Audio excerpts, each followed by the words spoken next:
Alors, mesdames et messieurs, bonjour et bienvenue encore une fois dans notre chaîne QP2M Consulting. Alors aujourd'hui, on va entamer la suite du sujet des CV et entretien d'embauche. Et bien précisément, on va parler des questions les plus possibles qui peuvent se poser lors d'un entretien. Alors sur ce, je vous invite déjà à voir la première vidéo qui a été déjà partagée sur notre chaîne et qui englobe les trois questions inévitables posées au début d'un entretien. Et je poursuis cette vidéo par les questions suivantes et je commence par la question quelles sont vos qualités? Alors, cette question-là, il est incontournable lors des entretiens et bien sûr, vous pouvez la retrouver sous différentes formes. Par exemple, quelles sont vos qualités ou bien quels sont vos points forts ou avez-vous des valeurs morales ou encore qu'est-ce que vous aimez le plus.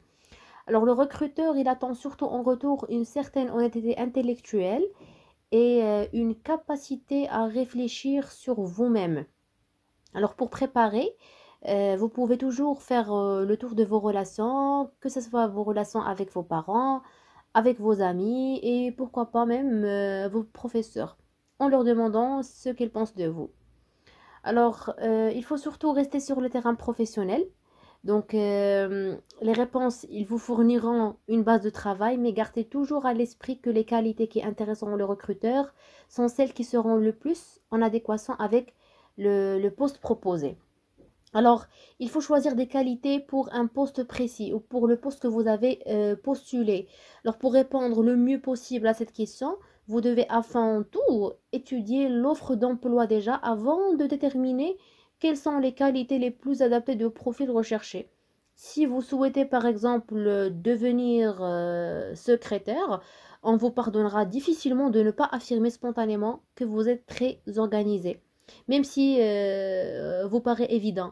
Et par ailleurs, n'oubliez jamais que capacité d'adaptation, disponibilité et polyvalence restent des qualités très appréciées, quel que soit le travail auquel vous postulez. Alors, d'une manière générale, pensez à illustrer vos propos par des exemples précis ou des situations concrètes que vous aurez puisées dans vos expériences. Alors, je vous donne des réponses à éviter pour cette question et les réponses possibles que vous pouvez donner dans un entretien pour cette question. Donc, les réponses à éviter, euh, donc je donne par exemple une réponse qui passe partout. Par exemple, je suis dynamique et très motivée. Alors, c'est le minimum que l'on puisse attendre d'un candidat à l'emploi. Si vous êtes réellement dynamique, prouvez-le par des actions telles que la prise, par exemple, d'initiative, l'implication dans un projet ou encore par exemple, le déblocage d'une situation. Donc, toujours, il faut illustrer et lier vos qualités par des exemples précis ou des situations concrètes que vous aurez puisées dans votre expérience. Donc, je donne des réponses possibles pour cette question. Par exemple, pour quelqu'un qui a le contact facile, c'est-à-dire communication, il n'y a pas un problème de communication avec les employés, on peut dire je pense avoir le contact facile. En tout cas, lorsque je suis en société, je n'ai aucun problème pour lier connaissance avec des personnes que je ne connais pas. Pour une personne ou bien pour un débutant qui n'a pas beaucoup d'expérience, on peut donner comme réponse, je n'ai certes pas encore beaucoup d'expérience, mais ça n'empêche pas d'être quelqu'un de mature. En tout cas, j'ai apprécié d'avoir eu des responsabilités durant mes stages et d'avoir pu montrer mes compétences, etc. Alors, je passe à la deuxième question. Quels sont vos défauts? Alors, devant cette question, tous les candidats aimeraient déclarer je n'ai pas envie de parler de mes défauts. Mais comme c'est impossible, il faut bien trouver quelque chose à répondre. En fait, il faut souvent avoir derrière soi plusieurs années d'expérience pour se connaître professionnellement et ainsi savoir quels sont ses points faibles.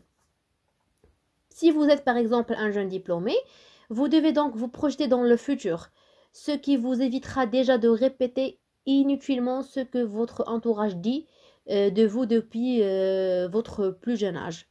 En fait, pour vous, il s'agit d'éviter de répondre par mégarde à la question suivante. Quels sont les défauts qui pourraient nuire à ce poste? Si vous êtes désordonné, par exemple, et postulez à un emploi de documentaliste, vous n'êtes pas sur la bonne voie. Il en va de même si vous êtes sédentaire alors que le poste exige de nombreux déplacements. Donc, dans tous les cas, vous ne pouvez pas maîtriser toutes les données du poste et de son environnement. Il existe parfois des mots-clés qui éliminent d'office le candidat qui les prononce. Donc, si vous annoncez par exemple je suis susceptible et que votre éventuel futur directeur est très caustique, alors vous aurez certainement du mal à travailler avec lui. Alors, quoi qu'il en soit, mieux vaut toujours présenter les informations sous un angle positif. Dites je suis trop rigoureux plutôt que je n'aime pas le laxisme. Je suis jusqu'au boutiste plutôt que je suis entêté. Ou encore, je suis perfectionniste plutôt que je suis maniaque, etc. Alors par ailleurs, soyez honnête avec vous-même et évitez d'annoncer comme défaut une simple qualité exacerbée du genre je suis trop franche ou encore je suis trop dynamique. Alors le recruteur peut vous demander de lui citer dans ce genre de questions soit les défauts ou bien la qualité, trois qualités ou bien trois défauts. Toujours, il exigera trois ou deux qualités ou deux défauts. Il est donc toujours préférable de préparer une liste pour ne pas sécher bêtement sur le troisième. À l'inverse, il peut aussi vous demander quel est votre défaut, c'est-à-dire un défaut ou bien une qualité principale. Donc, bref, essayez toujours de terminer par une note positive. Gardez à l'esprit qu'un défaut que l'on combat finit par devenir un atout, puisque vous en avez pris conscience. Si vraiment aucun défaut ne vous vient à l'esprit, vous pouvez répondre, par exemple, sur le chapitre de vos compétences en précisant ce qu'il vous faudra améliorer pour exercer le poste, tout en prenant le risque que le recruteur décèle votre subterfuge. Donc, je donne comme la première question, les réponses à éviter pour ce genre de questions et les réponses possibles à donner dans cette question. Donc, les réponses à éviter, par exemple, si quelqu'un il pense qu'il n'a pas de défaut, il va dire je ne pense pas avoir de défaut majeur. Donc ça, c'est à éviter. Il faut quand même réfléchir, comme j'ai déjà dit, il faut réfléchir. Il faut réfléchir pour pour deux ou bien trois défauts pour donner bien sûr une bonne image au recruteur. Ou bien dire, par exemple, mes défauts sont minimes par rapport à mes qualités. Non, ça se dit pas. Ou bien, par exemple, j'ai les défauts de mes qualités et les qualités de mes défauts. Je suis tenace jusqu'à l'entêtement. Ou bien, par exemple, ma grande franchise m'a parfois joué des tours. Alors non, non, non. Je déconseille de dire comme ces réponses. Alors, les réponses possibles qui peuvent être données pour ce genre de questions, euh, par exemple, quelqu'un qui est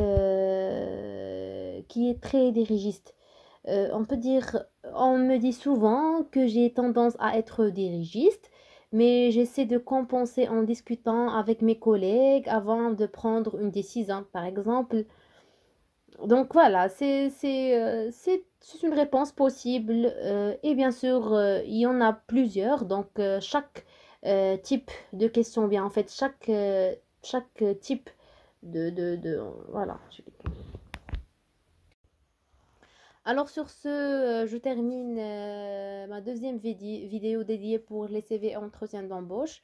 Donc j'espère que je vous ai donné une idée générale et globale sur les 10 questions qui sont inévitables pour n'importe quel entretien d'embauche, à savoir quelles sont les qualités et les défauts. Donc si vous avez des questions ou bien des commentaires, n'hésitez pas à nous demander en bas en commentaire. Et je vous remercie énormément pour votre attention et merci. À la prochaine.